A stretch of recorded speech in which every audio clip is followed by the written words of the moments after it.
રહ્યા છો સમાચાર સતત આપની સાથે હું છું ઝરણા। સૌથી પહેલા વાત ગરમીની પારાયણની।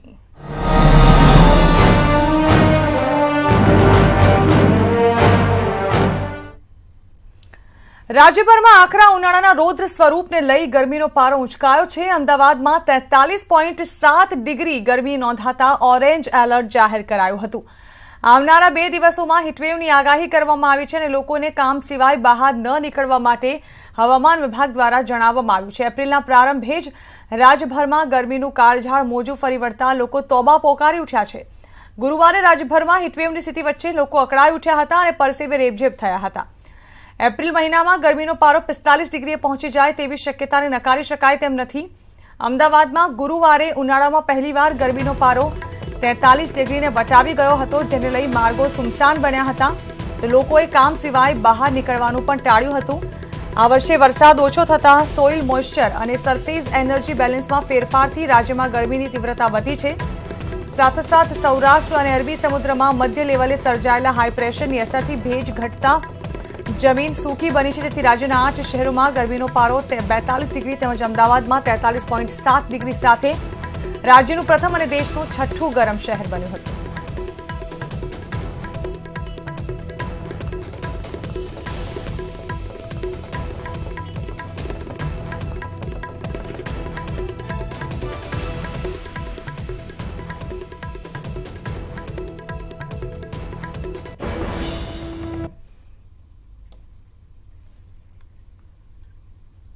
તો ઠેર ઠેર શેકાઈ રહ્યું છે ગુજરાત। જ્યાં જુઓ ત્યાં ગરમીને પ્રકોપને કારણે લોકોને પરેશાની ભોગવવી પડી રહી છે।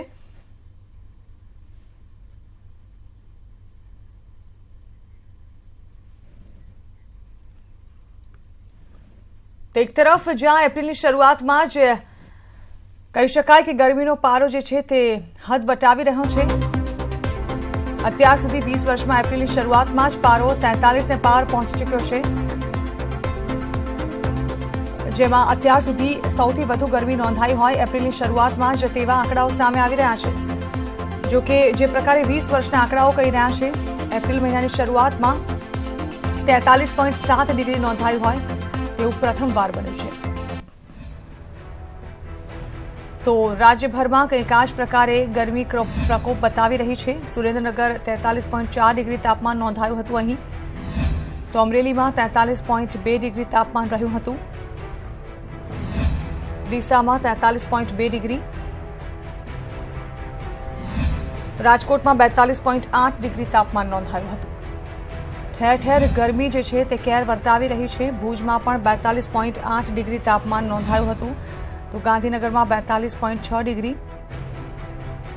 ટૂંકમાં કહી શકાય કે જે પ્રકારે ગરમીના આંકડાઓ સામે આવી રહ્યા છે તે જોતા જ ચોક્કસથી અંદાજો લગાવવો હળવો છે કે જે પ્રકારે ગરમીના આંકડાઓ બતાવી રહ્યા છે, ગરમી જે છે તેના પ્રમાણમાં ઉત્તરોત્તર દિવસે ને દિવસે વધારો થતો જઈ રહ્યો છે।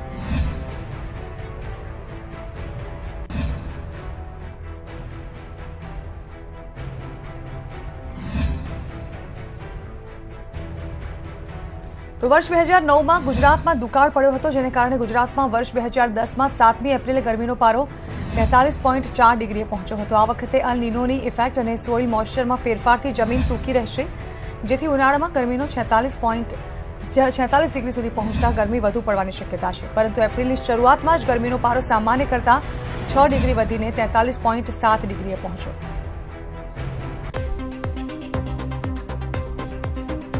તો ગરમીથી બચવા માટે શું કરવું જોઈએ તે પ્રકારના જો ઉપાયો જણાવવામાં આવે તો લાંબો સમય તડકામાં રહેવાનું ટાળવું જોઈએ, હળવા રંગના સુતરાઉ કપડાં જ પહેરવાનો આગ્રહ રાખવો જોઈએ, ખાસ તો ઠંડકવાળા સ્થળો પર સમયાંતરે આરામ લેવો જોઈએ, તડકામાં બહાર ન નીકળવું જોઈએ અને નાના બાળકો, વૃદ્ધા તેમજ સગર્ભા સ્ત્રીઓનું ખાસ ધ્યાન આ સમય દરમિયાન રાખવું જોઈએ।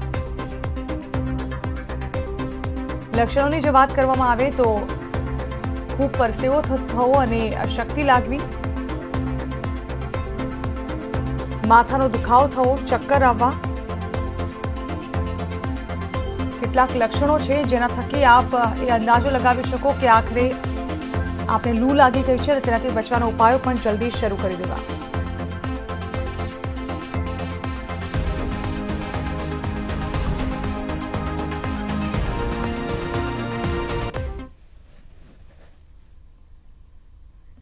રાજ્યભરમાં ગરમીનો પારો ઊંચકાઈ રહ્યો છે ત્યારે આજ અંગે વધુ વાત કરવા અમારા સંવાદદાતા અમારી સાથે જોડાઈ રહ્યા છે, જે અમદાવાદથી હરમેશ સુખડિયા છે અમારી સાથે, સુરતથી જોડાઈ રહ્યા છે કીર્તેશ પટેલ અને વડોદરાથી ફરીદ ખાન. આપ ત્રણનું સ્વાગત. સૌથી પહેલા અમદાવાદમાં શું સ્થિતિ છે જાણીએ હરમેશ પાસેથી.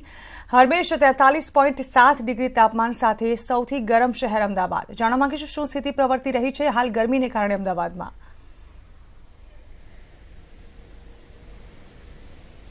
ચોક્કસ ધરણા હજુ તો ઉનાળાની શરૂઆત છે, ત્યાં શરૂઆતના દિવસોમાં જ આ પ્રકારની ગરમી અત્યારે હાલ જોવા મળી રહી છે. વાત કરવામાં આવે તો ગઈકાલથી લઈ અને આજ સુધી 43 ડિગ્રીની આસપાસ તાપમાન જોવા મળી રહ્યું છે, જે છેલ્લા 20 વર્ષની જો વાત કરવામાં તો છેલ્લા 20 વર્ષમાં પહેલી વખત આ પ્રકારે તાપમાન જોવા મળી રહ્યું છે. ગયા જે સિઝનમાં વરસાદ ઓછો પડ્યો હતો, ચોમાસામાં જે વરસાદ ઓછો પડ્યો હતો તેના કારણે અને જે સ્થિતિ સર્જાઈ હતી તેના કારણેથી આ વખતે ગરમીમાં વધારો જોવા મળી રહ્યો છે. હવામાન વિભાગે પણ આગાહી કરી છે આગામી 4 થી 5 દિવસ સુધી આ પ્રકારે જ ગરમીનો જે કેર છે તે યથાવત રહેશે. તો બીજી તરફ ગરમીમાં લૂ લાગવાના અને અન્ય પ્રકારની જે બીમારીઓ થતી હોય છે તેના કારણે થઈ અને મ્યુનિસિપલ કોર્પોરેશને પણ એક એડવાઇઝરી બહાર પાડી છે. આ જે એડવાઇઝરી છે તેમાં પણ તેવું જણાવવામાં આવ્યું છે કે સમયાંતરે લોકોએ ઠંડકમાં રહેવું જોઈએ અને બને ત્યાં સુધી ગરમીનો જ્યારે સમય હોય એટલે કે બપોરે 12 થી લઈ અને 4 વાગ્યા સુધી લોકોએ બહાર જવાનું ટાળવું જોઈએ. બીજી તરફ હવામાન વિભાગે પણ આગાહી વ્યક્ત કરી છે કે આગામી 4 થી 5 દિવસ સુધી આ પ્રકારે 43 ડિગ્રીની આસપાસ તાપમાન જોવા મળશે, જેને લઈને લોકોએ બહાર ન નીકળવું જોઈએ. ચોક્કસથી જી બિલકુલ. આ તરફ ફરીદ પણ જોડાયેલા છે. વડોદરામાં શું પરિસ્થિતિ છે તે જાણીએ. વડોદરામાં ગરમીથી કઈ રીતે પીડાઈ રહ્યા છે શહેરીજનો, ફરીદ જણાવશો.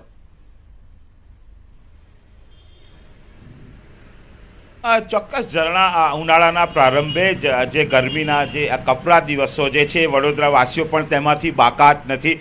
છેલ્લા 3 દિવસના આપણે તાપમાનના જે આંકડાઓ જોઈએ, ખરેખર ગરમીનું તાપમાન બિલકુલ 40 થી 41 ડિગ્રી ને 41 ને પણ વધી ગયું છે વડોદરાનું તાપમાન, ને તેના કારણે ઝરણા જનજીવન જે છે એ પ્રભાવિત થયું છે. લોકો ખાસ કરીને 11 વાગ્યા બાદ 11 થી સાંજના 5 વાગ્યા સુધી બહાર નીકળવાનું ટાળી રહ્યા છે. જે કોઈ ના છૂટકે વડોદરાવાસીઓ જે છે એ બહાર નીકળે છે, કોઈક વ્યવસાયના કારણે, વિદ્યાર્થીઓ અભ્યાસના કારણે, તો તમામ પ્રકારના પ્રિકોશન સાથે નીકળે છે.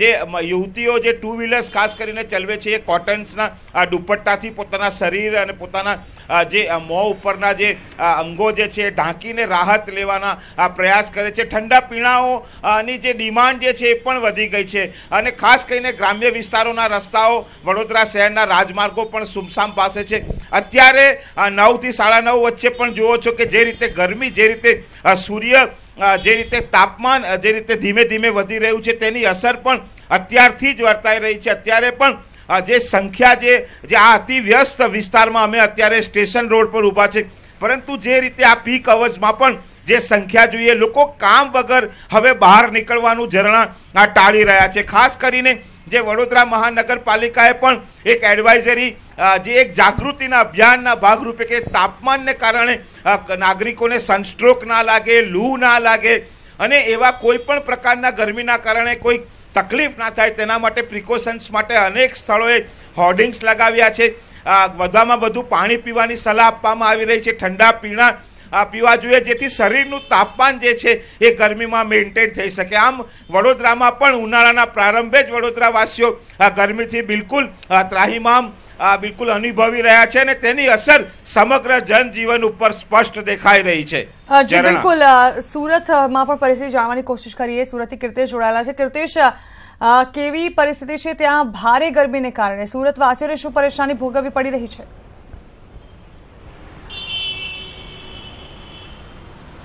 ચોક્કસ જે રીતે અમદાવાદ અને વડોદરામાં લોકોની હાલત છે એ જ પ્રકારની સુરતમાં ગરમીને લઈને લોકો ત્રાહિમામ પોકારી ચૂક્યા છે. ખાસ કરીને જે રીતે ગરમીનો પારો દિવસે ને દિવસે વધી રહ્યો છે તેને લઈને લોકો 12 થી 4 અથવા 5 સુધી બહાર નીકળવાનું ટાળી રહ્યા છે. વહેલી સવારનો સમય છે, તમે જોઈ શકો છો કે સુરતનો અડાજણ વિસ્તાર કે જે લોકોથી ભરચક હોય છે, સવારના સમયે આ રોડ પર ટ્રાફિક જામ જોવા મળતો હોય છે. અત્યારે તમે જોઈ શકો છો કે હળવો ટ્રાફિક છે.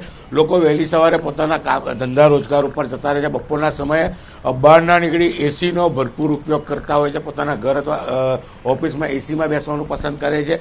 મહાનગરપાલિકા દ્વારા લોકોને સમયાંતરે SMS દ્વારા ગરમીનો સમય છે, બપોરના સમયે નીકળવું નહીં અને નીકળો તો દુપટ્ટો અથવા રૂમાલનો ઉપયોગ કરવો, અંતરે પાણી પીવું, ઠંડા પીણાનું સેવન કરવાની સૂચના આપવામાં આવી રહી છે. જે રીતે પારો વધી રહ્યો છે, ચોક્કસ સુરતના લોકો ખાવા પીવામાં શોખીન હોય છે, તેને લઈને સુરતનું આરોગ્ય વિભાગ પણ સક્રિય થયું છે. છેલ્લા 3 દિવસથી અલગ અલગ જગ્યા પર આરોગ્ય વિભાગ દરોડા પાડે છે. ગઈકાલે 12 થી 14 જેટલા મિનરલ વોટર જે બનાવતી ફેક્ટરીઓ છે ત્યાં આગળ ચેકિંગ કરવામાં આવ્યું. જ્યાં આગળ ખામી દેખાય ત્યાં સીલ કરવામાં આવી. એટલે સુરત મહાનગરપાલિકા ગરમીનો સમય છે, લોકોના સ્વાસ્થ્ય સાથે છેડા કરતી તમામ સંસ્થાઓ પર તવાઈ બોલાવવાની શરૂ કરી છે. કારણ કે જે રીતે ગરમીનો સમય છે, ડિહાઇડ્રેશનના પ્રોબ્લેમને લઈને લોકોને પાણી અને ઠંડા પીણાની જે રીતે માંગ વધી છે તેમાં કોઈ મિલાવટ કરવાથી જો લોકોના સ્વાસ્થ્ય ના બગડે તેનું ખાસ સુરત મહાનગરપાલિકા ધ્યાન રાખી રહી છે. પણ જે રીતે ગરમીનો પારો વધી રહ્યો છે, ગરમી અને ખાસ કરીને પરસેવાથી સુરતના લોકો ત્રાહિમામ પોકાર્યું. બિલકુલ કીર્તેશ, આપનો આભાર. હર્ષેશ, આપનો પણ આભાર અને ફરીદ આપનો પણ આભાર. તો રાજ્યભરમાં ગરમી કેર વર્તાવવાનું શરૂ કરી ચૂકી છે. શહેરીજનો હાલ ગરમીથી બચવા ઉપાયો અજમાવી રહ્યા છે.